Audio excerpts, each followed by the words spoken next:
2 दिन पहले राजस्थान में अचानक राजनीतिक भूचाल आया। एक निजी पेपर ने जो है जिस प्रकार से 3 विधायकों का स्टिंग किया, उसके बाद में तीनों ही पार्टियों में एक तरह से देखा जाए तो मायूसी छा गई है। भारतीय जनता पार्टी के विधायक नागौर से रेवतराम डागा जहां इस स्टिंग में आए, वहीं बयाना से निर्दलीय विधायक रितु मनावत भी आई और साथ में कांग्रेस की विधायक आई। लेकिन इस स्टिंग के बाद में लगातार राजनीतिक हलकों में चर्चा तो है ही, लेकिन राजनीतिक गर्मी भी तेज हो गई। हमारे साथ रितु मनावत है जिन्होंने आज प्रेस वार्ता करके जो है अपना पक्ष रखा और उन्होंने बताया कि आखिर ये पूरा प्रकरण था क्या।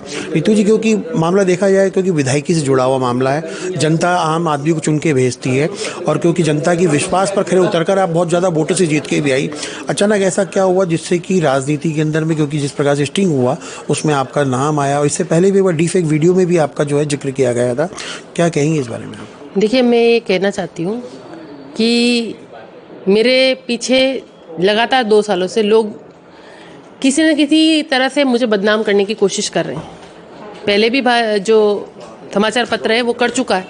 डीफेक वीडियो के मामले में भी जो खबर छपी वो भास्कर में ही छपी, अभी भी जो खबर छपी वो भास्कर में छपी।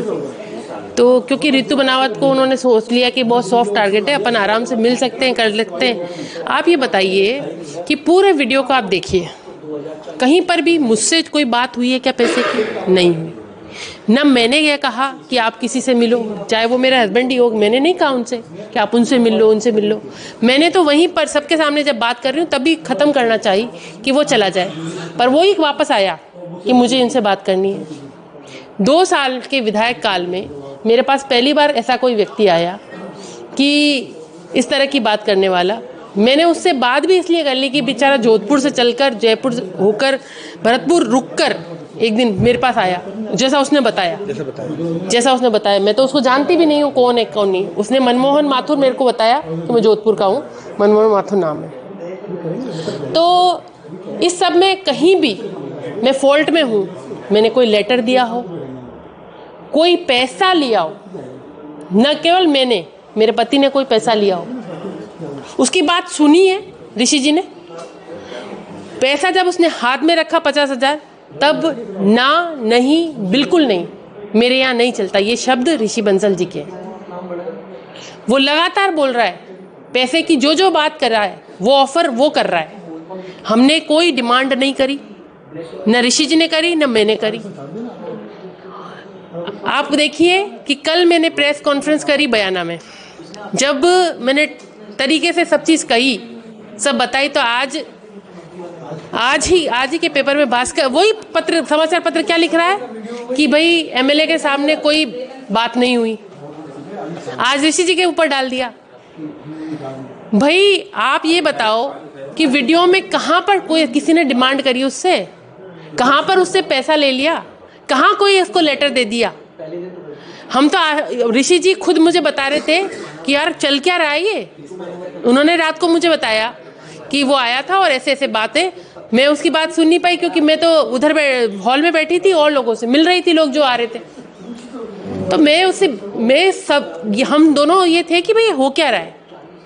हमारा काम जो बाजना चौक का हमने उसमें अनुशंसा पत्र अप्रैल में की हुई, आज दिन तक उसकी एफएस नहीं जारी हुई, और वो व्यक्ति कह रहा है मैं 5 करोड़ होने के बाद भी आपकी एफएस जारी करा के लाऊंगा।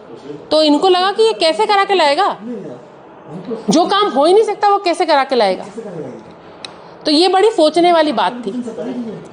तो सीधी बात ये कि मैं कहीं भी उसमें फॉल्ट में नहीं हूँ और मुझे बदनाम करने की जो साजिश की गई है, भास्कर को उसके लिए भुगतना पड़ेगा। कल आनंद फानन में मुख्यमंत्री ने भी तीनों विधायकों के जो है अकाउंट को सीज कर दिया, विधानसभा अध्यक्ष ने भी जो है उस पर प्रसंज्ञान लिया है।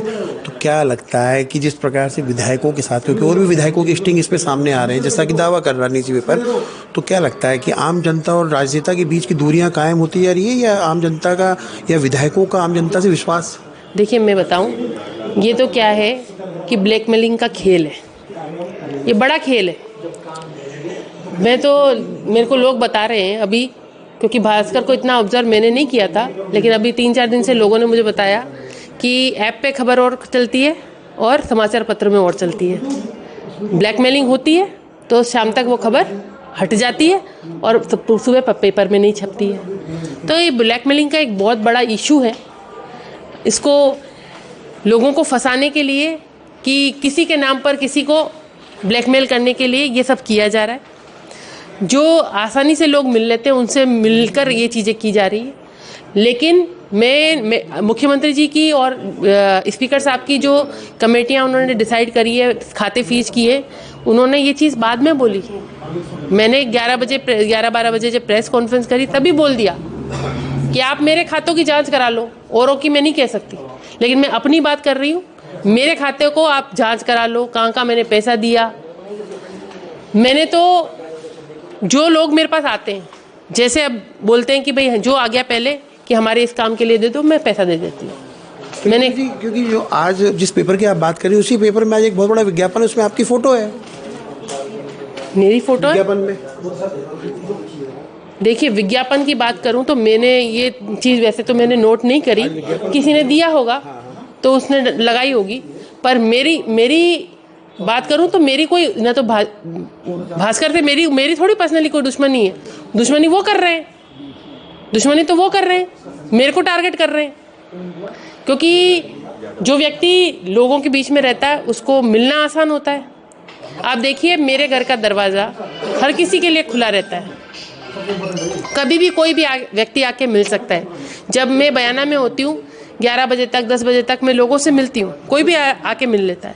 किसी के साथ आने की ज़रूरत नहीं है। हमारे पहले भी विधायक रहे मेरे से पहले, तो पहले लोगों को मिलने के लिए कहीं और जाना पड़ता था, कहीं और जाना पड़ता था। ऐसा मेरे यहाँ नहीं है। तो मैंने उसको यहाँ पे बिठा लिया, बात कर ली, मना किया, सब कुछ किया, फिर भी वो खबर मेरे नाम से छाप रहा है। तो मैं मुख्यमंत्री जी को भी कह रही हूँ, मुख्यमंत्री जी को, स्पीकर साहब को, सबको ये बात कहती हूँ कि निष्पक्षता से जांच कराओ एमएलए फंड की। मेरी ही नहीं कराओ, सबकी कराओ, कोई दिक्कत नहीं है। एमएलए साहब, क्योंकि बाप पार्टी के विधायक को भी यही इसी जगह पकड़ा था पैसे लेकर, उन पे भी जांच चल रही है। तो क्या लगता है कि विधायकों का जिस प्रकार से आम जनता जो काम लेके आती है उसमें कहीं ना कहीं उनको कहीं विश्वास कायम करने के लिए वो कार्यकर्ता नहीं मिल पा रहे, या कार्यकर्ताओं को अच्छा नेता नहीं मिल पा रहा? देखिए, मैं ये बात कहूँगी कि राजनीतिक सूचिता की ज़रूरत है। अगर कहीं कोई चीज़ आ रही है तो उसको सुधारना चाहिए, सबको मिलकर सुधारना चाहिए। अपन ने तो के पहले दिन से अपना काम ही ये रहा है कि जिस परिवेश से मैं आई हूँ हमने ईमानदारी से काम किया है। कोई एक व्यक्ति नहीं कह सकता मेरी विधानसभा में कि ये हमने ये किया है, कोई भ्रष्टाचार किया है। और इस खबर के माध्यम से उन्होंने मेरी राजनीतिक हत्या करने की कोशिश करी है। इस पर विधिक राय लेकर मैं इन पर विधिक कार्रवाई भी करूंगी, न्यायालय का दरवाज़ा खटकाऊंगी न्याय के लिए। और जहाँ तक बात है स्पीकर साहब की, मैं स्पीकर साहब से, मुख्यमंत्री जी से कह रही हूँ पूरा वीडियो मंगाओ और इनके खिलाफ सख्त कार्रवाई होनी चाहिए। मैं फॉल्ट में हूँ, मेरे खिलाफ कार्रवाई हो, वो फॉल्ट में, उनके खिलाफ कार्रवाई हो, सीधी बात है। अगर भास्कर इस खबर का खंडन कर देता है कि हमसे गलती हो गई, उसके बाद आपका क्या निर्णय होगा? देखिए, भास्कर अगर खंडन करता है, मैंने तो कल भी कहा था कि मैं अगर फॉल्ट में नहीं हूँ तो खंडन करे ना, निश्चित तो रूप से माफ़ भी कर दूंगी बड़े मन से, लेकिन करे और मैं गलत हूँ तो प्रूफ, मैं गलत हूँ तो प्रूफ लेके आओ साहब। लेकिन झुकने वाली नहीं हूँ, लड़ने वाली हूँ और जीतने वाली हूँ। टाइम लग जाएगा, मैं जानती हूँ, मैं बहुत सामान्य परिवार की महिला हूँ, बहुत हाथी से लड़ना है, लेकिन चींटी जब चलने लगती है तो हाथी को भी परेशान कर देती है। एक बिल्कुल छोटा सा सवाल, क्या राजनीतिक हत्या की बात की है तो क्या लगता है राजनीति कौन कर रहा है? कौन सी पार्टी कर सकती है आपकी राजनीति जिसको अपनी कुर्सी ज़्यादा खतरे में महसूस हो रही हो? देखिए, लगातार आप पूरे मेरी परफॉर्मेंस देखिए, विधानसभा में हो, क्षेत्र में हो, कहीं भी आप देखेंगे तो मेरी परफॉर्मेंस हमेशा अच्छी मिलेगी आपको। जहाँ तक मैंने प्रयास किए, चाहे विकास की बात हो तब प्रयास किए, तब आपको अच्छी मिलेगी। किसी समाज से जुड़ने की बात हो, समाज के विषय उठाने की बात हो, उनके लिए अच्छी मिलेगी।